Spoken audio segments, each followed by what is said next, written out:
Hello नमस्कार दोस्तों, स्वागत है आपका एक बार फिर से चैनल पे। कैसे हैं आप सब? आशा करती हूँ आप सब ठीक होंगे, आपकी पढ़ाई अच्छे से चल रही होगी। गाइस, जैसे कि मैंने आपसे कहा था कि मैं आपके लिए कंप्लीट जनरल स्टडीज लेके आऊंगी। रादर देन अभी तक मैं उत्तराखंड के लिए उत्तराखंड का जितना भी एग्जाम रिलेटेड मटेरियल था वो मैं आपके लिए लेके आती थी, पर मैंने देखा कि एक स्पेसिफिक जो एग्जाम्स में आता है, मतलब यूकेपीएससी के एग्जाम्स में या फिर यूपीपीसीएस के एग्जाम्स में भी, उसके रिलेटेड जितना भी जनरल स्टडीज है वो मैं आपके लिए यहाँ पर लेके आई हूँ। आज मैं यहाँ से शुरू कर रही हूँ अपने फर्स्ट लेक्चर से, जो कि है इंडियन ज्योग्राफी से।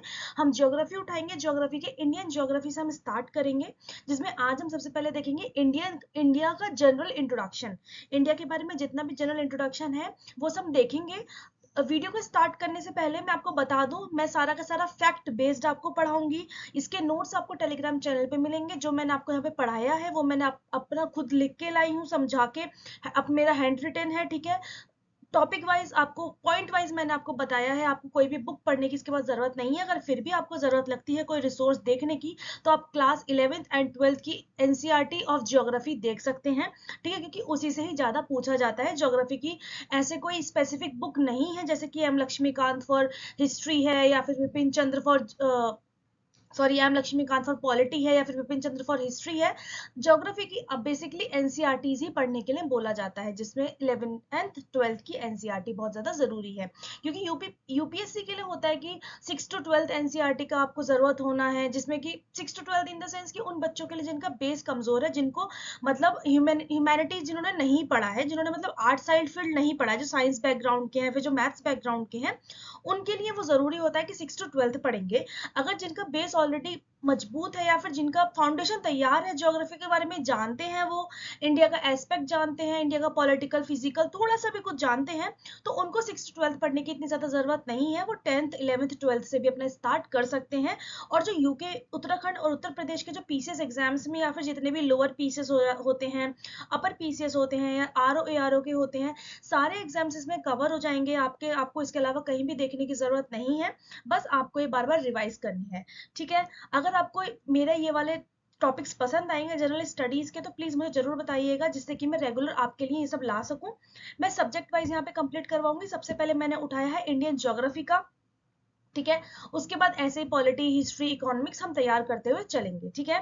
तो चलिए शुरू करते हैं अपना इंडियन ज्योग्राफी। इंडियन ज्योग्राफी में सबसे पहले मैं आपको इंडिया की लोकेशन बताना चाहती हूँ कि इंडिया कहाँ लोकेटेड है। देखिए, इंडिया हमारा लोकेटेड है नॉर्दर्न एंड ईस्टर्न हेमिस्फीयर में। देखिए, ये हमारा ग्लोब है। आप जानते हैं ग्लोब में ये इक्वेटर है। इक्वेटर से ऊपर वाले हेमिस्फीयर को हम नॉर्दर्न हेमिस्फीयर कहते हैं, इक्वेटर से नीचे वाले हेमिस्फीयर को हम सदर्न हेमिस्फीयर कहते हैं, ठीक है। यानी कि उत्तरी गोलार्ध और दक्षिणी गोलार्ध। अब यहाँ पे अब बीच में एक 0 डिग्री की लाइन डालेंगे। इधर के इस वाले साइड को हम वेस्टर्न हेमिस्फीयर कहते हैं, इधर के इस वाले साइड को हम ईस्टर्न हेमिस्फीयर कहते हैं। तो इंडिया हमारा कुछ इस जगह प्रेजेंट है, ठीक है। तो यानी कि इंडिया हमारा नॉर्दर्न और ईस्टर्न हेमिस्फीयर में आता है। तो इंडिया की लोकेशन आपको पता है, नॉर्दर्न और ईस्टर्न हेमिस्फीयर, यानी कि दक्षिणी पूर्वी सॉरी उत्तरी पूर्वी गोलार्ध में हमारा इंडिया आता है। इंडिया की जो शेप है वो बेसिकली क्वाड्रिलेटरल है। क्वाड्रिलेटरल इस तरीके की शेप होती है, ठीक है। क्वाड्रिलेटरल शेप है इंडिया की। ये आप पूरा ग्लोब में इंडिया के देखिए, ये इक्वेटर है, ये नॉर्दर्न हेमिस्फीयर हुआ, ये सदर्न हेमिस्फीयर हुआ, ये 0 डिग्री लाइन है हमारी, ये वेस्टर्न हेमिस्फीयर हुआ, ये ईस्टर्न हेमिस्फीयर हुआ। तो इंडिया कहाँ पर है? नॉर्दर्न और ईस्टर्न हेमिस्फीयर पे। कभी कभी ये वाले क्वेश्चंस भी आ जाते हैं, और पता है बहुत सारा पढ़ने के चक्कर में ना, बहुत डीप नॉलेज करने के चक्कर में, बहुत डीप पढ़ने के चक्कर में ना, ये जो इंपॉर्टेंट फैक्ट्स होते हैं, जो मतलब उंगलियों पे आते हैं, वो भूल जाते हैं हम, ठीक है। तो ये आपको याद रखना है कि हमारा इंडिया नॉर्दर्न और ईस्टर्न हेमिस्फीयर में पड़ता है। आगे बढ़ते हैं इंडिया के साइज। इंडिया के साइज में हम पहले देख लेते हैं एरिया के अकॉर्डिंग। इंडिया का एरिया जो है वो 32.8 लाख स्क्वायर किलोमीटर है, 7th इन द वर्ल्ड बनाता है, ठीक है। इस मतलब जो वर्ल्ड में कंट्रीज है ना, तो इंडिया का जो एरिया वाइज नंबर आता है वो 7th पोजीशन पे आता है। पूरे वर्ल्ड का 2.5% ऑफ एरिया ये कवर करता है। पॉपुलेशन वाइज में अगर हम सेंसस 2011 के अकॉर्डिंग देखें, तो इंडिया की पॉपुलेशन 121 करोड़ है, सेकंड इन द वर्ल्ड है। पर अगर हम देखें यूनाइटेड नेशन पॉपुलेशन फंड के अकॉर्डिंग, यानी कि यूएनपीएफ के अकॉर्डिंग, तो अभी बताया गया है हाल ही में 2023 में कि अब इंडिया की population first in the world हो गई है विद 143 करोड़ पीपल। आगे बढ़ते हैं, इंडिया का एक्सटेंशन देखते हैं। एक्सटेंशन यानी कि नॉर्थ से साउथ और ईस्ट से वेस्ट, नॉर्थ से साउथ एंड ईस्ट से वेस्ट। ठीक है, नॉर्थ से साउथ इंडिया का एक्सटेंशन जो है वो अप्रोक्सीमेटली 3214 किलोमीटर्स है, और ईस्ट से वेस्ट से ईस्ट अगर देखा जाए तो 2933 किलोमीटर्स है। ठीक है, ईस्ट ईस्ट और वेस्ट हम देखें तो हमारा 68.7 डिग्री ईस्ट लॉन्गिट्यूड से लेकर हमारा इंडिया का एक्सटेंट है 97 डिग्री 25 मिनट्स ईस्ट लॉन्गिट्यूड। ये अप्रोक्सीमेटली 30 लॉन्गिट्यूड्स कवर करता है। ठीक है, अगर हम नॉर्थ से साउथ देखें, देखिए पहले मैं आपको बता दूं, अगर हमारा ऐसा ग्लोब है तो जो लाइन ऐसे चलती हैं उन्हें हम लैटिट्यूड्स कहते हैं, और जो लाइन हमारी ऐसे चलती हैं उसे हम लॉन्गिट्यूड्स कहते हैं। ठीक है, पैरेलल्स को हम लैटिट्यूड्स कहते हैं, और लॉन्गिट्यूड्स पैरेलल नहीं होते हैं, पोल पे जाके मर्ज हो जाते हैं, तो ये होते हैं लॉन्गिट्यूड्स। तो हमारे जो नॉर्थ से साउथ डिस्टेंस दिखाएंगे वो लैटिट्यूड्स दिखाएंगे। अगर हम नॉर्थ साउथ डिस्टेंस की बात करते हैं तो वो हमें लैटिट्यूडनल डिस्टेंस होती है। अगर हम वेस्ट टू ईस्ट डिस्टेंस की बात करते हैं तो वो हमारी लॉन्गिट्यूडनल डिस्टेंस होती है। समझ में आ गई बात? ओके, तो हमारा इंडिया का जो लैटिट्यूडनल एक्सटेंट है, सॉरी जो लॉन्गिट्यूडनल एक्सटेंट है वो 68 डिग्री 7 मिनट ईस्ट से लेकर 97 डिग्री 25 मिनट ईस्ट तक है। अप्रोक्सीमेटली मैं अराउंड बोल रही हूँ, एग्जैक्ट नहीं बोल रही हूँ। अगर आप इसे एग्जैक्ट कैलकुलेट करेंगे तो 29 डिग्री समथिंग आएगा, तो हम अप्रोक्सीमेटली कहते हैं 30 डिग्री लॉन्गिट्यूडनल एक्सटेंट है। और हम लैटिट्यूडनल एक्सटेंट देखें तो 37 डिग्री 6 मिनट नॉर्थ से लेकर 8 डिग्री 4 मिनट नॉर्थ तक है हमारा इंडिया का लैटिट्यूडनल एक्सटेंट। ये भी अप्रोक्सीमेटली 30 डिग्री तक का ही है। तो इंडिया एक क्वाड्रिलेटरल शेप का है, नॉर्थ ईस्टर्न हेमिस्फीयर में है। ठीक है, नॉर्थ ईस्टर्न हेमिस्फीयर में है। नॉर्थ साउथ इसकी डिस्टेंस जो है वो है 3214 किलोमीटर्स, और ईस्ट वेस्ट इसकी डिस्टेंस जो है वो है 2933 किलोमीटर्स। ठीक है, ये सारी इसकी डिस्टेंस हम देख लेते हैं। आगे बढ़ते हैं। देखिए मैंने यहाँ पे बना भी रखा है एक इंडिया के पॉलिटिकल मैप, मैंने यहाँ पे उठाया, वहां पे खुद मार्किंग्स करी हैं आपके लिए ताकि आपको अच्छे से समझ में आ जाए। तो चलिए इसे समझते हैं, इसमें क्या लिखा है। देखिए सबसे पहले नदर मोस्ट पॉइंट इंडिया का जो है वो है इंदिरा कोल। ठीक है, नदर मोस्ट पॉइंट है, लद्दाख डिस्ट्रिक्ट में ये पड़ता है। फिर आता है हमारा वेस्टर्न मोस्ट पॉइंट है इंडिया का गुहार मोती गांव, कच्छ डिस्ट्रिक्ट में गुजरात के। ठीक है, वेस्टर्न मोस्ट क्या लॉन्गिट्यूडल एक्सटेंट है 68 डिग्री 7 मिनट्स ईस्टर्न लॉन्गिट्यूड। ये भी पूछा जाता है। अगर आपको बहुत फंसाने वाले क्वेश्चन, हमेशा याद रखिएगा हार्ड क्वेश्चन कभी भी फंसाने वाले नहीं होते हैं, इजी क्वेश्चंस ही होते हैं जो हमें फंसाते हैं, जो हमारे एग्जाम्स में मार्क्स गिराते हैं, हमें नेगेटिव मार्किंग करवाते हैं।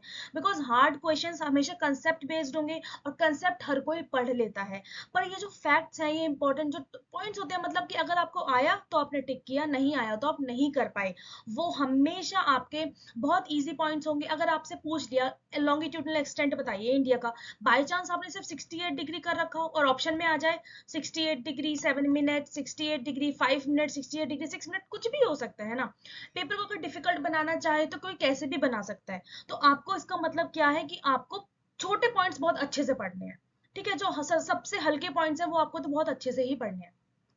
तो हमने वेस्टर्न मोस्ट पॉइंट देखा। ईस्टर्न मोस्ट पॉइंट हमारा अरुणाचल प्रदेश में पड़ता है।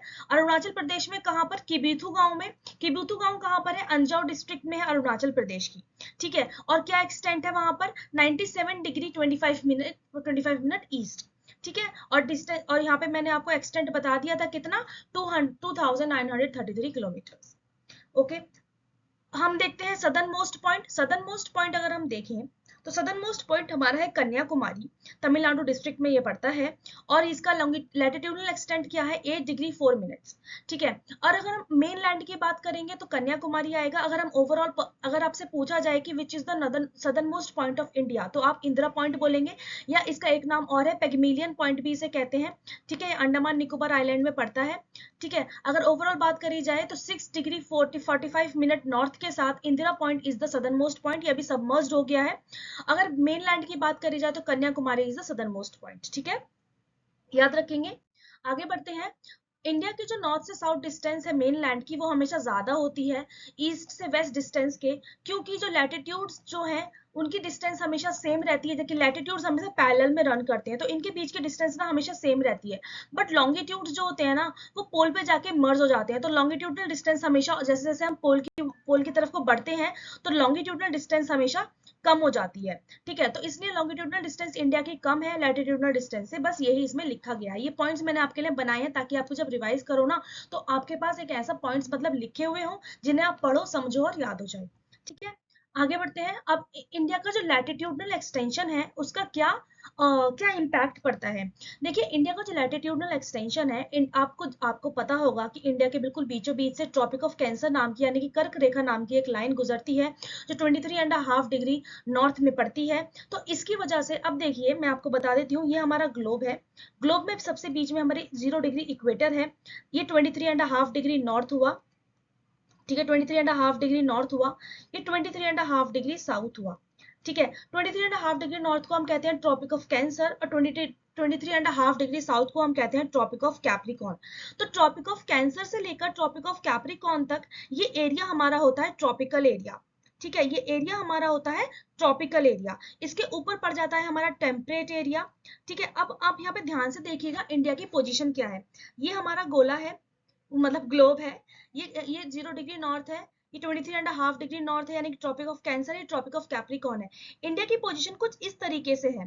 ठीक है, तो इंडिया का जो नीचे वाला पार्ट है यानी कि इंडिया का जो पेनिनसुलर वाला पार्ट है वो हमारा ट्रॉपिकल एरिया में पड़ता है। ठीक है, वो 0 डिग्री से लेके 23.5 डिग्री साउथ के बीच में पड़ता है। देखिए, इसे ट्रॉपिकल एरिया इसलिए कहते हैं क्योंकि थ्रू आउट द ईयर जो सन की रेज होंगी वो इसी एरिया पे परपेंडिकुलर पड़ती हैं। ठीक है, इससे ऊपर सन की रेज स्लैंट हो जाती है पर परपेंडिकुलर जो पड़ती हैं वो नॉर्थ ट्रॉपिक ऑफ कैंसर से लेकर ट्रॉपिक ऑफ कैप्रिकॉर्न के बीच के एरिया पे ही पड़ती हैं। तो इस एरिया में जो गर्मी होती है जो वो ज्यादा होती है। तो इंडिया का जो नीचे वाला पार्ट है, पेनिनसुलर वाला पार्ट है, वो ट्रॉपिकल एरिया में पड़ता है, इसलिए वहां पे ट्रॉपिकल क्लाइमेट होती है। समझ आ गया। और इंडिया का जो ऊपर वाला पार्ट है ट्रॉपिक ऑफ कैंसर को क्रॉस करने के बाद टेम्परेट क्लाइमेट आ जाती है जिसे सब ट्रॉपिकल भी हम कहते हैं। ठीक है, इसलिए वो थोड़ा कम होता है, कम वार्म होता है, कम गर्म होता है। ठीक है, क्योंकि वहां पे सन की रेस थोड़े थोड़े टाइम बाद स्लैंट हो जाती है। आप जानते हैं ना, जैसे कि समर और विंटर्स आते हैं, अगर समर आएगा तो नॉर्थ में जो सन की रेज होंगी वो परपेंडिकुलर पड़ेंगी, अगर विंटर आएगा तो सदर्न हेमिस्फीयर में सन की रेज परपेंडिकुलर पड़ती हैं, जिसे हम समर सॉल्स्टाइस या विंटर सॉल्स्टाइस भी कहते हैं। आगे आने वाले लेक्चर्स में उसके बारे में भी देखेंगे। ये समझ में आ गया इंडिया का क्लाइमेट कैसे रेगुलेट होता है। ट्रॉपिक ऑफ कैंसर से नीचे ट्रॉपिकल क्लाइमेट है, ट्रॉपिक ऑफ कैंसर से ऊपर सब ट्रॉपिकल क्लाइमेट है। क्योंकि ये एरिया जो पड़ता है हमारा वो 23.5 डिग्री नॉर्थ से 23.5 डिग्री साउथ के बीच का एरिया पड़ता है और ये एरिया जो होता है वो ट्रॉपिकल एरिया होता है। ठीक है, फिर आगे बढ़ते हैं। इंडिया का लैटिट्यूडनल एक्सटेंट मैंने आपको बताया अराउंड 30 डिग्री है। इस लैटिट्यूडनल एक्सटेंट की वजह से इंडिया का जो क्लाइमेट वेजिटेशन उसमें बहुत सारी डाइवर्सिटी है।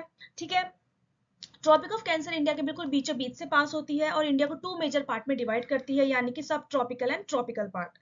तो इंडिया का सदर्न पार्ट है उसे ट्रॉपिकल जोन में आता है और इंडिया का जो नॉर्दर्न पार्ट है वो सब ट्रॉपिकल और वार्म टेम्परेट जोन में आता है। जो मैंने आपको वहां समझाया वो यहाँ पे लिखा हुआ है। अब एक और इंपॉर्टेंट पॉइंट, जो ट्रॉपिक ऑफ कैंसर है वो इंडिया के 8 मेजर स्टेट से निकलती है।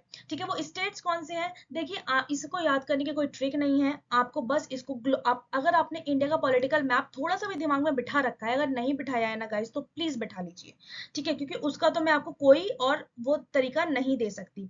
ठीक है, देखिए इंडिया का जो मैप है अगर उसको मैं ध्यान से दिखाऊं आपको तो ट्रॉपिक ऑफ कैंसर कुछ इस तरीके से होकर गुजरती है। तो यहाँ पे हमारा पड़ता है गुजरात, यहाँ आ जाता है हमारा राजस्थान, फिर आता है मध्य प्रदेश, फिर आता है छत्तीसगढ़, फिर झारखंड, फिर वेस्ट बंगाल और दो यहाँ पे नॉर्थ ईस्ट के स्टेट्स आते हैं त्रिपुरा एंड मिजोरम। ठीक है, गुजरात, राजस्थान, मध्य प्रदेश, छत्तीसगढ़, झारखंड, वेस्ट बंगाल, त्रिपुरा एंड मिजोरम। ठीक है, तो 8 स्टेट से होकर गुजरती है। Gujarat, Rajasthan, Madhya Pradesh, Chhattisgarh, Jharkhand, waste Bengal, Tripura and Mizoram.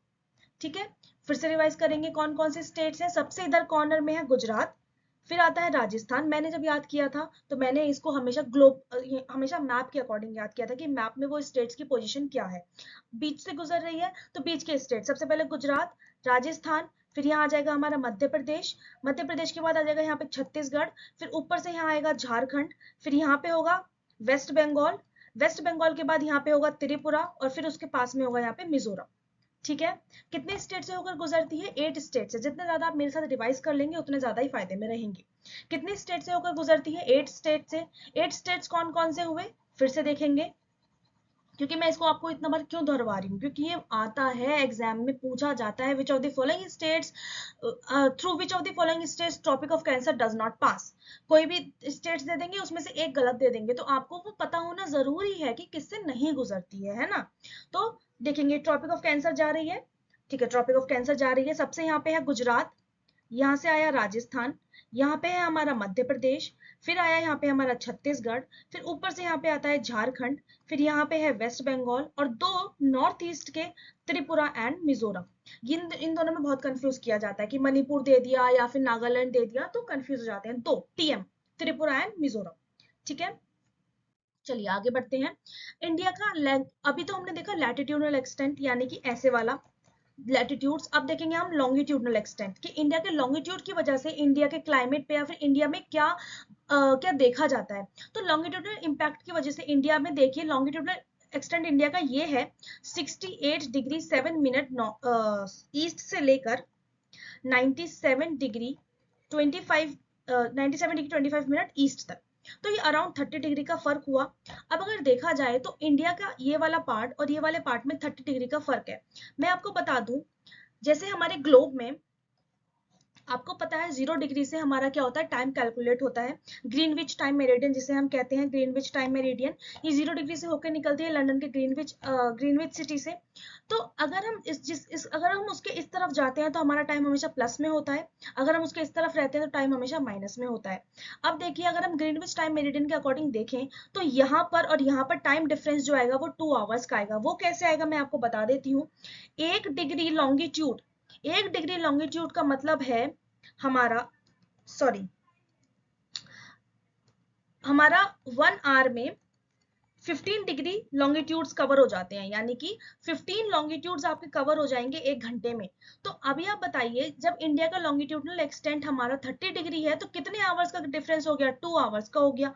15 degree 1, 15 degree 2, तो 2 आवर्स का हो गया। अगर यहाँ पे 9 बज रहे होंगे तो यहाँ पे कितने बज रहे होंगे, 11 बज रहे होंगे, ठीक है। तो अब कैसे एक बीच के पाथ पे हम निकले कि दोनों का मतलब ऐसा हो जाए कि इंडिया का पूरा टाइम एक ही अकॉर्डिंग कैलकुलेट करे। तो ना इधर की रखी ना इधर की रखी, बीच से एक लाइन पास कर दी गई जिसे हमने बोला इंडियन स्टैंडर्ड टाइम लाइन। ये 82.5 डिग्री ईस्ट लॉन्गिट्यूड से पास होती है। ग्रीनविच टाइम मेरिडियन से 5.5 घंटा आगे है, वो भी मैं अभी आपको बताऊंगी कैसे आगे है। ग्रीनविच टाइम मेरिडियन से 5.5 घंटा ये आगे है। ये इंडिया के इधर और इधर इक्वल पार्ट्स में डिवाइड करती है। इधर भी अब 1 घंटे का फर्क रह गया, इधर भी अब 1 घंटे का फर्क रह गया, बिल्कुल बीचों बीच से क्रॉस हुई है, ठीक है। इसे इंडियन स्टैंडर्ड टाइम मेरिडियन कहते हैं। मिर्जापुर डिस्ट्रिक्ट ऑफ उत्तर प्रदेश से ये पास होती है, ठीक है। अभी आपके बस इतना सुन के रखिए, बाकी इसकी बात आगे करते हैं। इंडिया का जो लॉन्गिट्यूडनल एक्सटेंट है वो 30 डिग्री का है, अभी मैंने आपको समझा दिया कैसे है। इंडिया के वेस्टर्न मोस्ट और ईस्टर्न मोस्ट पार्ट में 2 घंटे का फर्क है, ये भी मैंने अभी आपको बता दिया कैसे है। इंडिया का जो टाइम डिटरमाइन होता है वो 82.5 डिग्री लॉन्गिट्यूड से डिटरमाइन होता है। इंडिया के जो स्टैंडर्ड टाइम मेरिडियन है उत्तर प्रदेश, मध्य प्रदेश, छत्तीसगढ़, उड़ीसा और आंध्र प्रदेश से होकर गुजरती है। देखिए ऐसे गुजरती है ना, सबसे पहले आता है उत्तर प्रदेश, फिर इधर से थोड़ा सा पार्ट मध्य प्रदेश का पड़ता है, इधर फिर छत्तीसगढ़, फिर थोड़ा सा पार्ट उड़ीसा का और थोड़ा सा फिर आंध्र प्रदेश का। तो ये 1 2 3 4 5 स्टेट से होकर गुजरती है स्टैंडर्ड टाइम मेरिडियन। इसका जो एब्रीविएशन है मैं वो आपको बता देती हूँ, मतलब ट्रिक जो है वो है मोकाओ, ठीक है। मध्य प्रदेश, उड़ीसा, छत्तीसगढ़, आंध्र प्रदेश और उत्तर प्रदेश, ठीक है। ये आप ध्यान रखिएगा।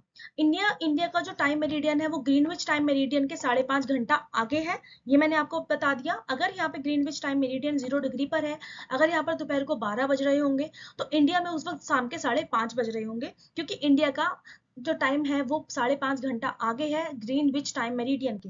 अब देखिए, यहाँ मैंने अभी आपको बताया कि 15 डिग्री अगर हम कवर करते हैं तो हम 1 घंटा टाइम से आगे बढ़ गए, अगर हम ईस्ट साइड चल रहे हैं ग्रीनविच टाइम मेरिडियन के, ठीक है।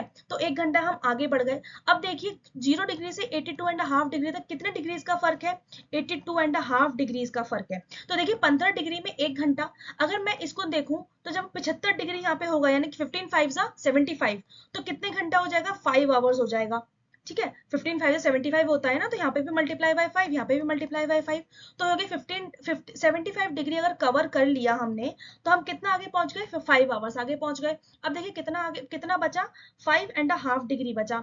अब देखिए 15 का आधा कीजिए, कितने बचेगा, सॉरी 7.5 बचा, हाँ 15 का आधा कीजिए कितना बचेगा, 7.5 बचेगा ना। तो 1 घंटे का आधा कीजिए तो कितना बचा, 30 मिनट्स बचा। तो ये समझ में आ गया आपको। देखिए 82.5 डिग्री होता है ग्रीनविच टाइम मेरिडियन से आगे, तो 82.5 डिग्री में कितने घंटे का फर्क हुआ, ये कैसे निकाला, ये निकाला। देखिए 15 डिग्री में ना हमारा 1 घंटे का फर्क होता है। अगर आपने 15 डिग्री लॉन्गिट्यूड कवर किया है तो आपको 1 घंटे का समय लगा, यानी कि आप ग्रीनविच टाइम मेरिडियन से 1 घंटा आगे हो, अगर आप ग्रीनविच टाइम मेरिडियन की ईस्ट साइड में चल रहे हो। कंफ्यूज नहीं होना है। देखिए ग्रीनविच टाइम मेरिडियन के ईस्ट साइड में जब हम चलते हैं तो हमारा टाइम हमेशा प्लस में होता है। ग्रीनविच टाइम मेरिडियन के अगर हम वेस्ट साइड में जाते हैं, यानी कि यूएसए वाली साइड में जाते हैं, अमेरिका वाली साइड में जाते हैं, तो हमारा टाइम हमेशा माइनस में होता है। अगर यहाँ पे 12 बज रहा था तो अगर हम यहाँ पे 82.5 डिग्री जाते हैं ना तो हमारा माइनस 5.5 घंटा होता है, यानी कि माइनस 5.5 घंटा कीजिए, 11, 10, 9, 8, 7, सुबह के 7 बज रहे होते हैं यहाँ पे, या फिर 6:30 समथिंग बज रहे होते हैं। ठीक है, तो ऐसे होता है, समझ गए। तो हम ग्रीनविच टाइम मेरिडियन की ईस्ट साइड में चल रहे हैं, तो हमें ये तो पता है कि हमारा टाइम प्लस में होगा। अब हमें ये मालूम है कि 1 घंटा, जब हम 15 डिग्री का लॉन्गिट्यूड जाते हैं तो हम 1 घंटा समय से आगे बढ़ जाते हैं, पर हम 82 डिग्री से आगे जा रहे हैं। तो पहले हमने 15 का मल्टीपल देख लिया, 75 डिग्री आया। अब जब 15 डिग्री में 1 आवर का टाइम है तो 75 में कितना होगा, 5 आवर्स का टाइम डिफरेंस हो जाएगा। अब कितना डिग्री बचा, 7.5 डिग्री बचा, तो उसमें 30 मिनट्स का टाइम डिफरेंस आ गया। ठीक है, ठीक है, क्योंकि 15 का आधा कितना होता है, 7.5 होता है, तो 1 आवर का आधा कितना हुआ, 30 मिनट्स हुआ। ठीक है, गॉट इट। आगे बढ़ते हैं।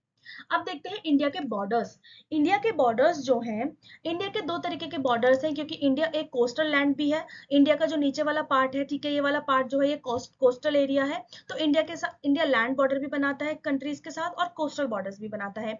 इंडिया का लमसम 15,200 किलोमीटर एरिया जो है वो लैंड बॉर्डर्स बनाता है with Pakistan, Afghanistan, Bangladesh, Nepal, Bhutan and Myanmar. ठीक है, मैक्सिमम बॉर्डर बनाता है ये, मैक्सिमम बॉर्डर बनाता है ये किसके साथ, और चाइना भी आएगा इसमें। मैक्सिमम बॉर्डर बनाता है बांग्लादेश के साथ, और मिनिमम बॉर्डर बनाता है अराउंड 100 किलोमीटर्स का, ये अराउंड 100 किलोमीटर्स का सिर्फ किसके साथ, हमारा अफगानिस्तान के साथ। अब देखिए कोस्टल बॉर्डर्स यानी कि वो बॉर्डर जो पानी से भी टच है, जिसमें कि ये आता है पूरा गुजरात से लेकर इधर जाएंगे हम पूरा वेस्ट बंगाल तक। तो ये है 7,516 अप्रॉक्स किलोमीटर्स। मेन लैंड यानी कि जो एरिया अभी यहाँ पे 2 आइलैंड ग्रुप भी है ना, यहाँ पे क्या है, अंडमान एंड निकोबार आइलैंड्स, यहाँ पे कौन से आइलैंड्स है, लक्षद्वीप आइलैंड्स। तो विदाउट लक्षद्वीप आइलैंड सिर्फ मेन लैंड यानी कि यहाँ से यहाँ तक का कितना किलोमीटर्स है, ये अभी रिसेंट डेटा है, ये कुछ बुक्स में अभी ये भी लिखा हुआ है पुराना। ठीक है, तो 6100 किलोमीटर्स है। फिर 5422 किलोमीटर्स भी अभी भी कुछ बुक में लिखा हुआ है, 6100 किलोमीटर्स रिसेंट डेटा है। आइलैंड्स, अगर हम आइलैंड्स को इंक्लूड करें, ये वाले और ये वाला आइलैंड्स, तो आइलैंड का बॉर्डर कितना है, 2994 किलोमीटर्स है। मैक्सिमम कोस्टल बॉर्डर है हमारा अंडमान एंड निकोबार के साथ, और मैक्सिमम और मेनलैंड की बात करी जाए तो गुजरात जो बनाता है वो मैक्सिमम कोस्टल बॉर्डर बनाता है। ठीक है, लैंड बॉर्डर हमारा कितना हो गया, इतना हो गया। कोस्टल बॉर्डर हमारा कितना हो गया, इतना हो गया। ठीक है, लैंड बॉर्डर हम कंट्रीज के साथ बनाते हैं, कोस्टल बॉर्डर जो है वो हमारा मतलब कितना कोस्ट लाइन है इंडिया का। समझ गए, कंफ्यूज नहीं होना है। मैं यहाँ पे नेबरिंग कंट्रीज की बात नहीं कर रही हूँ, मैं यहाँ पे बॉर्डर्स की बात कर रही हूँ, है ना। इंडिया का बॉर्डर किस किस के साथ बनता है, तो इंडिया जो है वो इस तरीके से जाते हुए, सॉरी, इस तरीके से, ठीक है, इस तरीके से जाते हुए जो हमारा इंडिया बॉर्डर बनाता है वो हुआ हमारा लैंड बॉर्डर, और इस तरीके से जो इंडिया बनाता है वो हुआ हमारा कोस्टल बॉर्डर। ठीक है, मिनिमम किसके साथ बनाता है, दमन and Diu. Minimum coastal border कौन स्टेट बनाता है, दमन एंड दीव। मैक्सिमम बॉर्डर कौन बनाता है, अंडमान एंड निकोबार। और अगर हम मेन लैंड की बात करें तो गुजरात बनाता है। ठीक है, अगर हम क्या कहते हैं ओवरऑल बात करें तो अंडमान एंड निकोबार बनाता है। ठीक है, मैक्सिमम हम बॉर्डर शेयर करते हैं बांग्लादेश के साथ, मिनिमम हम बॉर्डर शेयर करते हैं अफगानिस्तान के साथ। लैंड बॉर्डर हमारा इतना है और कोस्टल बॉर्डर हमारा इतना है। डन। ठीक है, अब देखते हैं हम यहाँ पे देखेंगे, क्या देखेंगे, कि हमारी बॉर्डर लाइंस किस किस के साथ किस किस नाम से जानी जाती हैं। इंडिया और पाकिस्तान के बीच का बॉर्डर, या फिर इंडिया और बांग्लादेश के बीच का बॉर्डर, आप जानते हैं 1972 से पहले जो बांग्लादेश था वो ईस्ट पाकिस्तान था। आप इस बात को जानते हैं अच्छे से, अगर नहीं जानते होंगे, जिसने अभी भी पढ़ाई शुरू करी होगी उसको पता चल जाएगा आगे। ईस्ट पाकिस्तान था। 1972 में लिबरेशन वॉर के बाद बांग्लादेश बनता है। तो जो बॉर्डर पहले ईस्ट पाकिस्तान के साथ था वही तो बांग्लादेश के साथ होगा। तो पाकिस्तान और बांग्लादेश के साथ बॉर्डर लाइन को कहते हैं हम रेड क्लिफ लाइन। इंडिया और चाइना का पार्ट वो पहले तिब्बत था, जिसे अब चाइना ने कब्जा लिया है। पहले तिब्बत का पार्ट था। जब हम ये बॉर्डर असाइन हुआ था तो उस वक्त क्या था, तिब्बत एक ऑटोनोमस स्टेट था, बट चाइना ने अब उसे अपने कब्जे में कर लिया है। तो अब हम उसे यही कहते हैं इंडिया एंड चाइना। जो कि तिब्बत वाला पार्ट है which is occupied by China, उस बॉर्डर को हम कहते हैं McMahon line. Basically Arunachal Pradesh वाला साइट है। अरुणाचल प्रदेश वाले एरिया को जो चाइना के साथ बॉर्डर बनाता है उसे मैकमोहन लाइन कहते हैं। ये अभी हाल ही में बहुत कंफ्यूजिंग क्वेश्चन रहा उत्तराखंड पीसीएस का। इंडिया और अफगानिस्तान के साथ बॉर्डर दुरंत लाइन बनाता है। देखिए बेसिकली ये इंडिया और अफगानिस्तान के कोई नाम नहीं दिया है। देखिए यहाँ पे पाकिस्तान है ना, और यहाँ पे अफगानिस्तान है। ये पाकिस्तान और अफगानिस्तान के बॉर्डर को दुरंत लाइन कहते हैं। यही दुरंत लाइन आगे बढ़कर हमारे इंडिया को भी टच करती है। तो इंडिया और अफगानिस्तान के बीच के बॉर्डर को भी हमने दुरंत लाइन ही कह दिया। ठीक है, कंफ्यूज नहीं होना है। आगे बढ़ते हैं। इंडिया का सी एक्सटेंशन देख लेते हैं, यानी कि अब इंडिया का जल में विस्तार क्या है। तो according to United Nation convention on the law of the, seas हम अनक्लॉज कहते हैं, 1982 में ये साइन हुआ था। इसने ही डिटरमाइन करा कि किस बेसिस पर इंडिया का या किसी भी कंट्री का डिटर्मिनेशन होगा कि उसका सी में कितना कब्जा है, यानी कि सी में कितने पार्ट में कितने नॉटिकल माइल्स तक हम अपना अधिकार जमा सकते हैं। देखिए जब हम सी की बात करते हैं, किसी भी लैंड एरिया की बात, किसी भी वाटर बॉडी की बात हम जब करते हैं तो हम डिस्टेंस को मापते हैं नॉटिकल माइल्स में। नॉटिकल माइल्स जो होता है बेसिकली 1 नॉटिकल माइल 1.825 किलोमीटर होता है। ठीक है, 1 नॉटिकल माइल 1.825 किलोमीटर होता है। जैसे कि 1 मील देखते हैं ना, 1 मील कितना होता है, अराउंड 1.6 किलोमीटर होता है। तो 1 नॉटिकल माइल्स हुआ 1.825 किलोमीटर। ठीक है, तो अकॉर्डिंग टू अनक्लॉज, यानी कि 1982 में ये कन्वेंशन साइन हुआ था, इसी ने ही डिटरमाइन किया extension on the basis of this convention he determine हुआ है। अब देखिए एक ऐसे फैक्ट मैं आपको बताने जा रही हूँ जो आगे आपने कभी पढ़ा होगा तो बहुत कंफ्यूज हुए होगे आप इसमें। ठीक है, पर आज के बाद आप कभी कंफ्यूज नहीं होगे। देखिए ये हमारा इंडिया का वो वाला पार्ट है जो कोस्टल बॉर्डर बनाता है, यानी कि जो पानी जो पानी से सराउंडेड है। तो इंडिया का इतना वाला पार्ट, जो कुछ एरिया के अंदर तक के पार्ट को हम इंटरनल वाटर्स कहते हैं। इंटरनल वाटर में इंडिया का पूरा अधिकार होता है। इंडिया किसी के ऊपर डिपेंडेंट नहीं है वहां उसकी परमिशन मांगने के लिए, यानी कि इंडिया कंप्लीटली सॉवरेन है, कंप्लीट इंडिपेंडेंट है अपने इंटरनल वाटर्स को यूज करने के लिए। अब बात करते हैं जब हम एंटर करते हैं सी में या फिर ओशन में, तो ये हमने बेस लाइन मानी। ठीक है, ये हमने बेस लाइन मानी। तो बेस लाइन से 12 नॉटिकल माइल्स, यानी कि 12 मल्टी, अगर आप किलोमीटर्स में हम देखना चाहते हैं तो मल्टीप्लाई करेंगे 1/1.8 से। तो 12 नॉटिकल माइल्स तक जो इंडिया का है उसे हम कहते हैं टेरिटोरियल सी। यहाँ पे इंडिया का कंप्लीट एकाधिकार होता है। इंडिया का कंप्लीट एकाधिकार होता है। इंडिया की फुल राइट होते हैं। कोई भी पास कर सकता है, कोई भी इनोसेंट पासेज यहाँ पे हो सकता है, अगर वो कोई आतंकवादी पासेज ना हो, कोई आर्मी पासेज ना हो, या कोई भी ऐसी गतिविधि ना हो जिससे कि इंडिया की सिक्योरिटी को हार्म है, तो वो कुछ भी चीज पास हो सकती है। पर अगर कोई भी डाउटफुल पासेज है तो इंडिया वहां पर रोक सकता है, पूछताछ कर सकता है टेरिटोरियल सी के 12 नॉटिकल माइल्स तक। फिर आता है बेस लाइन से, हम यहाँ पे बेस लाइन से ही काउंट कर रहे हैं। बेस लाइन से लेके 24 नॉटिकल माइल्स, अराउंड 350 किलोमीटर है ना। बेस लाइन से, सॉरी 350 किलोमीटर यहाँ आएगा। बेस लाइन से 24 नॉटिकल माइल्स तक जो एरिया है उसे हम कहते हैं कंडेजियस सी। इसमें इंडिया के पास फाइनेंशियल राइट्स होते हैं, यानी कि यहाँ के आवागमन के लिए इंडिया कोई भी कस्टम ड्यूटी लगा सकता है। फिर आते हैं बेस लाइन से लेके 200 नॉटिकल माइल्स, अराउंड 350 किलोमीटर्स। यहाँ पे होता है एक्सक्लूसिव इकोनॉमिक जोन। इस एरिया के जितने भी ओशियानिक रिसोर्सेज हैं उसे भी हम यूज कर सकते हैं। कोई भी हम रिसर्च सेंटर बना सकते हैं, कोई भी हम आइलैंड बना सकते हैं एक्सक्लूसिव इकोनॉमिक जोन तक। फिर उसके बाद 200 नॉटिकल माइल्स को पार करने के बाद आता है हमारा हाई सी। इसमें किसी का भी अधिकार नहीं होता है अकॉर्डिंग टू अनक्लॉज, यानी कि UNCLOS, किसी का भी अधिकार यहाँ पे नहीं होता है हाई सी पे। हाई सी में अगर आपको कोई भी काम करना है तो आपको एक बॉडी की परमिशन लेनी होगी, वो मैं यहाँ लिखना भूल गई, आप प्लीज नोट डाउन कीजिएगा। आपको एक बॉडी की परमिशन लेनी होगी। वो बॉडी है इंटरनेशनल सी बेड अथॉरिटी। कौन सी बॉडी है? International sea bed authority. ठीक है, इसकी आपको परमिशन लेनी पड़ेगी if you want to do any exploration in high seas, ISBA। अगर आपको हाई सी के अंदर कोई भी एक्सप्लोरेशन करना है तो आपको इस बॉडी की अथॉरिटी लेनी पड़ेगी। आगे बढ़ते हैं। अब देखते हैं जो मैंने अभी आपको पढ़ाया वो यहाँ पे आपके पॉइंट्स में लिखा हुआ है for your revision. Internal waters में इंडिया की फुल सॉवरेनिटी होती है। टेरिटोरियल सी में इंडिया के पास एब्सोल्यूट राइट होता है, कोई भी इनोसेंट पासेज हो सकता है अगर वो कोई डाउटफुल पासेज ना हो, कोई आर्मी पास ना हो, कोई ऐसी गतिविधि ना हो जिससे कि इंडिया की सिक्योरिटी को हार्म है, तो टेरिटोरियल सी से वो पास हो सकती है, यानी कि अप टू 12 नॉटिकल माइल्स। पर अगर ऐसी कोई गतिविधि है जिसमें कोई भी संदेह, मतलब कोई भी एक डाउट बन रहा है, तो इंडिया उसे रोक कर पूछ सकता है, इंडिया गवर्नमेंट पूछ सकती है, गवर्नमेंट ऑफ इंडिया पूछताछ कर सकती है, देखरेख कर सकती है उसकी। फिर आता है कंटेजियस सी। यहाँ पे इंडिया के फाइनेंशियल राइट्स होते हैं, कोई भी कस्टम ड्यूटी चार्ज की जा सकती है वहां से आवागमन करने पर। फिर आता है एक्सक्लूसिव इकोनॉमिक जोन। यहाँ पर जो भी रिसोर्सेज है, ओशियानिक रिसोर्सेज, उसे हम एक्सेस कर सकते हैं, आर्टिफिशियल आइलैंड्स बना सकते हैं, कोई भी साइंटिफिक रिसर्च सेंटर भी कोई भी साइंटिफिक रिसर्च हम कर सकते हैं। फिर आता है हाई सी वाला एरिया, ये किसी भी नेशनल जुरिस्डिक्शन के अंडर में नहीं आता है। यहाँ पे कोई भी एक्सप्लोरेशन करने के लिए आपको ISBA की परमिशन लेनी पड़ेगी, इंटरनेशनल सीबेड अथॉरिटी की। ठीक है।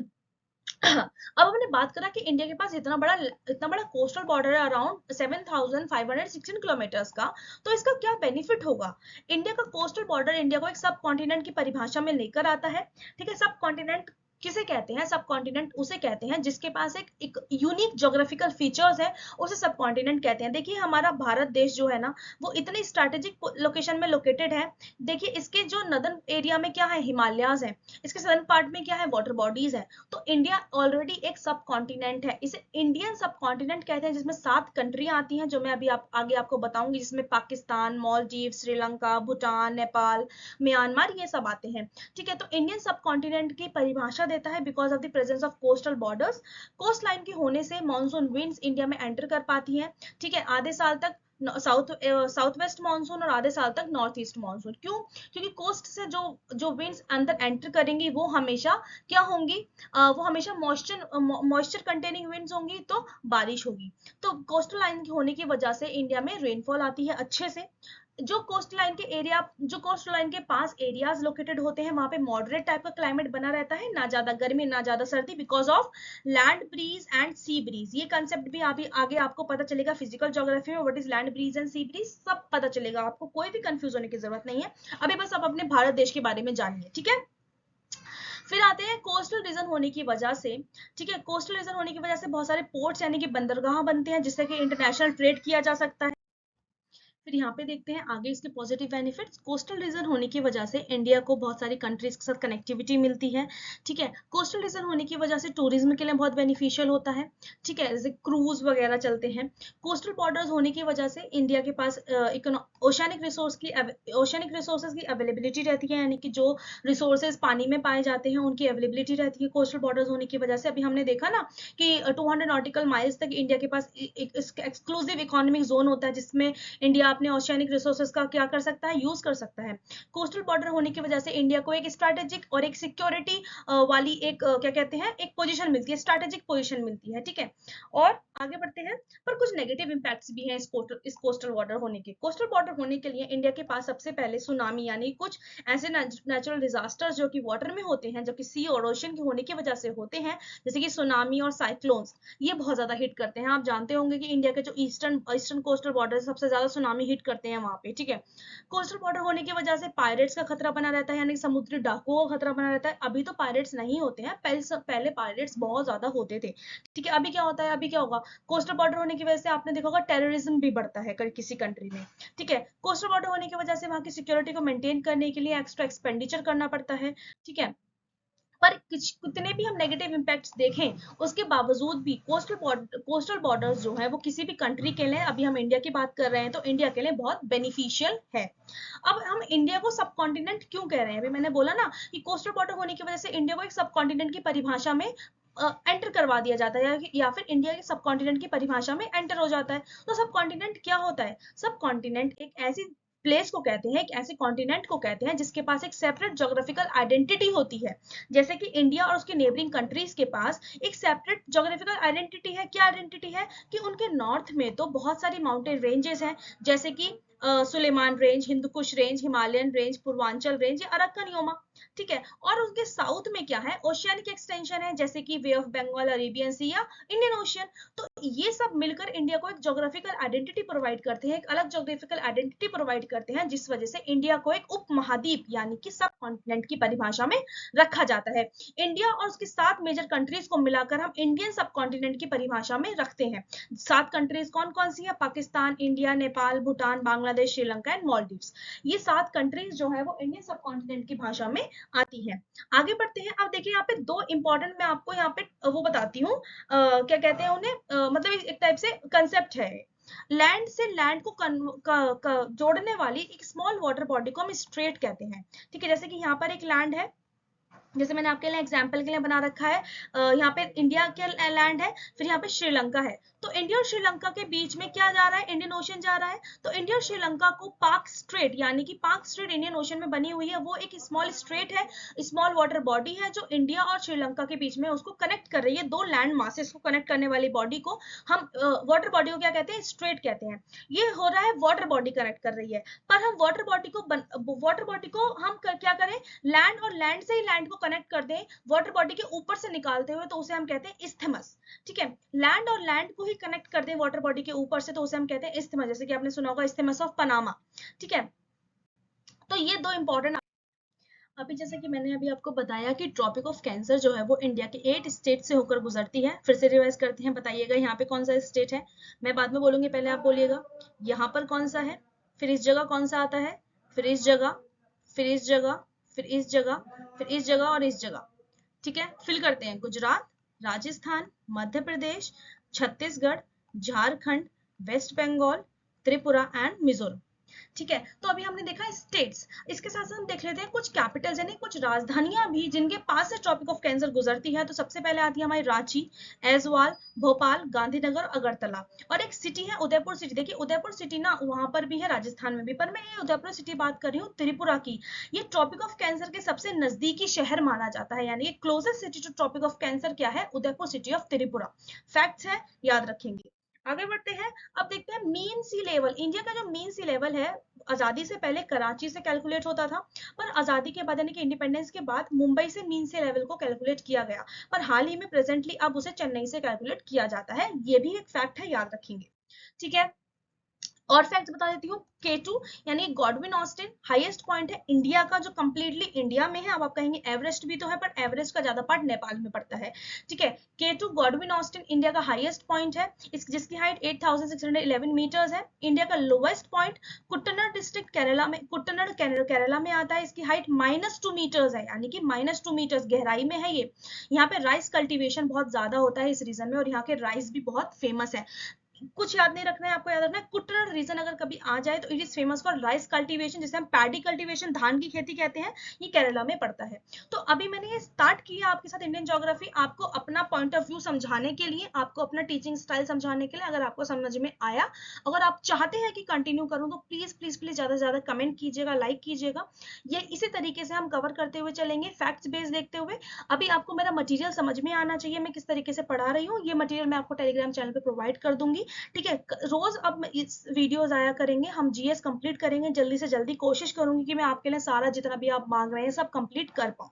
ठीक है, चलिए इस वीडियो को यहीं पे स्टॉप करते हैं, कल मिलेंगे एक नई वीडियो के साथ। तब तक के लिए इसे रिवाइज कीजिएगा, नोट्स बनाने की जरूरत नहीं है, ये नोट्स आपको बने बनाए मिल गए हैं, आप बस रिवीजन कीजिए ज्यादा से ज्यादा। लास्ट टाइम पे नोट्स नहीं बनाते हैं, लास्ट टाइम में रिवीजन करते हैं।